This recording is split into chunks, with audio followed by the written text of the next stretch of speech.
talk to you about how gay marriage could save our economy. Restoring the U.S. economy to a status of free economy will require significant policy changes that will reduce the size of government and overhaul the tax system. By boosting growth in private sector, such as freedom-enhancing policies, those are the best hope for unemployment rates to be reduced and debt to be at manageable levels. Gay marriage can play a huge part in this. Some of the issues that perpetuate our falling economy would be globalization, which essentially we outsource overseas, and that therefore hire less Americans to do the job because we can pay countries overseas a lot less money to do it. Technology would be another factor in that because there are more machines doing work that people used to do. So in turn, we're hiring fewer employees. Gay marriage will essentially pay for itself by stimulating the economy and providing jobs that range from office clerks that need to make the marriage licenses, judges to officiate the marriages, wedding planners, florists, caterers, bakers, things of that nature. Airlines is a huge one because a lot of airlines are going out of business or laying off a lot of people now, and people have to fly to get to weddings most of the time, so that'll boost that industry. Wedding gifts also promote a lot of huge growth within retail environments like Sears and JCPenney's and places that you can do wedding registries for. That would boost our economy that way. Honeymoons, of course, again, airlines, traveling, and paying for vacations. In New York City alone, they've made $275 million in the first year that they implemented their gay marriage. Their mayor said, marriage equality has made our city more open, inclusive, and free. It has also helped create jobs and support our economy.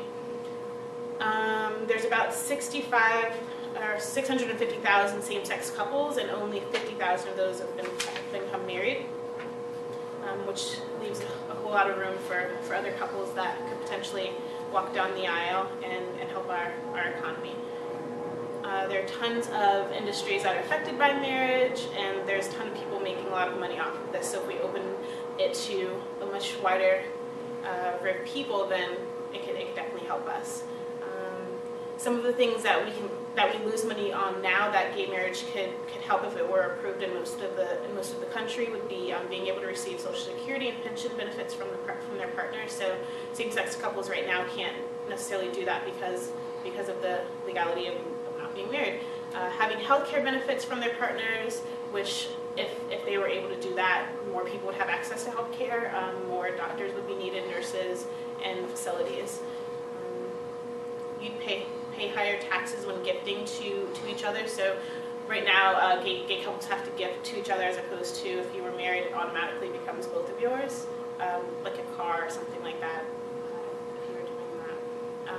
And not being able to take advantage of spousal retirement accounts, which is another huge thing. There's an untapped percentage of the population who will be able to participate in one of the most lucrative rituals in our society if gay marriage was approved.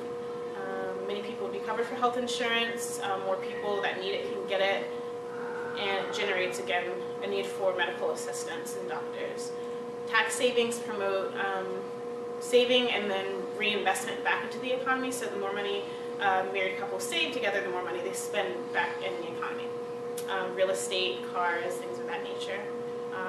Another huge factor is divorce. So there's higher percentage of divorced couples than there are people getting married, so that goes back into the pockets of the government again, and then it's used to pay lawyers and paralegals and things of that nature. So again, more money being fueled back into our economy.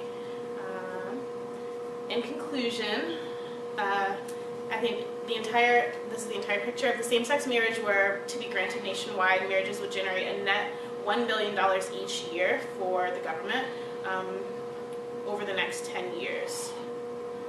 Supporting gay marriage for long-term financial support and well-being is beneficial to all of us. It is true that many same-sex couples want nothing to do than to join society as fully integrated, social and responsible family-centered tax-paying, Little League coaching, and nation-serving respectable married citizens. And that's a quote by Elizabeth Gilbert, who wrote Eat, Pray,